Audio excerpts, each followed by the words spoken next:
My first interaction with a spirit was so vivid and real that it scared me. This is the story about how it happened. My daughter was 1 at the time, and I was engaged to her mother, but we were experiencing difficulties in the relationship, so we began couples counseling. For the first few months of the counseling, it was mostly focused on me and the painful things that I was bringing into the relationship. I found this to be very insightful, and I was getting a lot out of it, so I didn't mind really focusing on myself.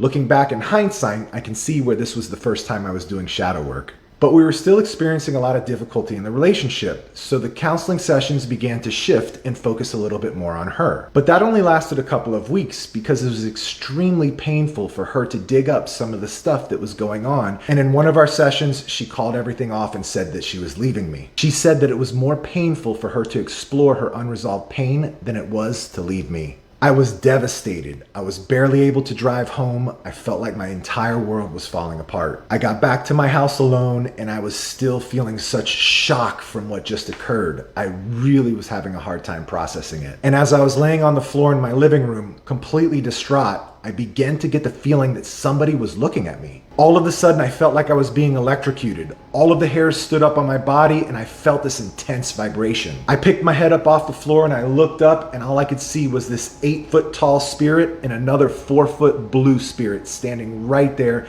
in my living room, and I completely freaked out. It was the first time I ever experienced anything like that, and it was so frightening. I looked away and I told myself, it isn't real, it isn't real, it isn't real. Then I looked up to see if they were still there, and they were.